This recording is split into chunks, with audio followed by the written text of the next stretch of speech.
This was once again another decent episode in Overlord Season 2. And the thing about it looks like we've got set up for what's to come in this arc. I guess it's going to revolve around the Eight Fingers establishment group. May or may not actually battle against the Guardians of Nazareth. They may end up getting slaughtered because of it. But especially with Lord Sebas with this. And think about it, we actually start off with Sebas. I guess a magic guild looking into some type of spell. Then we come to find approach a girl who's been, I guess, domestically abused.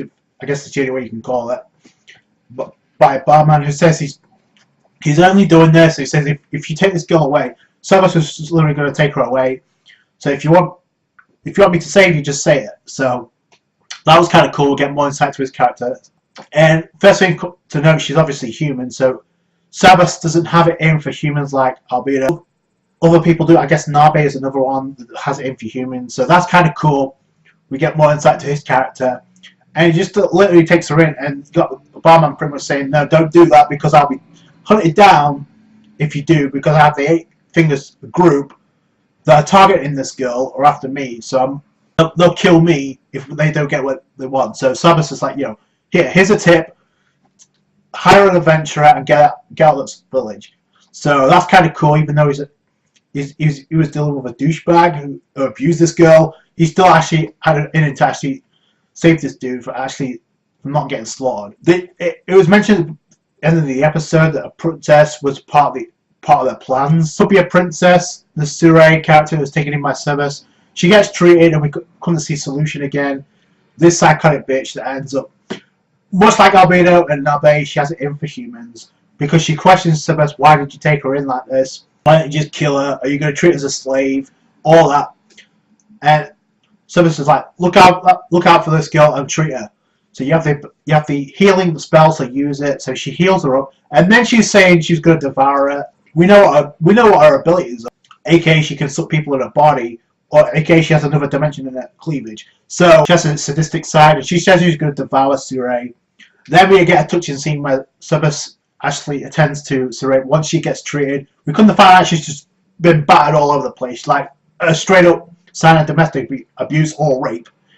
And then we get introduced to her name and the fact of the matter is she hasn't lost all sanity. She could barely talk when she was battered, but then when she was fixed up, she's like pouring out of emotion because she was asking like, why didn't somebody save her sooner? So that was kind of touching. And then Sebas pretty much tells her his name. So we get a connection between the two. And once again, solution talking to Sebas, why don't we get Irons involved in this situation? But I get the feeling, because there's a point where Sebas is actually questioning himself why he did this, because I guess he was created to do something kind for others, even if he is human. So he doesn't have it in for humans like other people from the Guardians of the Nazareth do. So maybe that's the resolution of this entire series.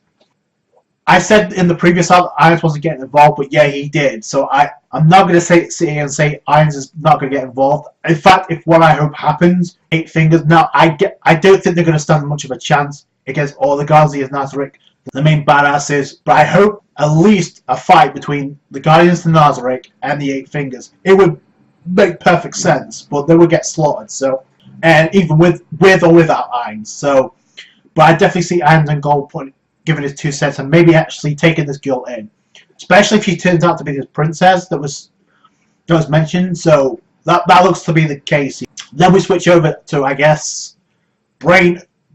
I guess it was owned by Shaltir in season 1, who stopped us all with nothing but a fingernail. So he's thinking back to that fight, and he made him realize that he wanted to commit suicide because he realizes swinging a sword for a human's sake is not going to do any good. There's a certain level of power that humans can never attain, like for instance what Shaltir has. So obviously he feels strongly. He says, "Oh, I'm glad I got to see you one last time." So he was gonna die because of it. So then he was talked out of it. Then we switch up even further to I guess the field where we see the Ninja Twins, aka Tina.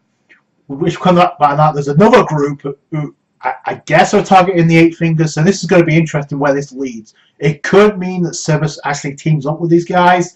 That would be badass, personally, because we some clarification of what his abilities are. He can apparently manipulate his shadow, But I don't know. I don't see Irons on goal staying out of this. He's pretty much been involved in every single arc in the entire series of Overlord, so I don't see why this would be an exception. But what if that's the case? Then I hope this brings in characters like Albedo and maybe even Cockatoos again. Maybe even Shaltier gets a one fight against these guys. That'd be kind of cool. I just like where this is heading. We've got another group that has 8 fingers, led by, I guess, Evil Eye. She looks very, very mysterious. I can't wait to see more about this group. The twins end up burning up the fields, which were producing the drugs, which we, I guess, used on Sure, which was part of the reason why she was back, because she was drugged up. So maybe that's the reason. So, and maybe the princess just has a connection with these guys. Maybe that's it there. So we'll see. Maybe Sure knows these guys, and maybe that's why Sebas might actually ally with these guys. I hope. We'll see where this goes. And then finally we actually end off with, I guess, a meeting, a gathering of what I assume is the 8 fingers. Minister looking. They look like they're going to target the village again, or maybe target Sure, which may involve again, which will bring Sebas. But I don't know if actually. Well, Salute, she might actually put up a fight too. So hopefully that's what happens.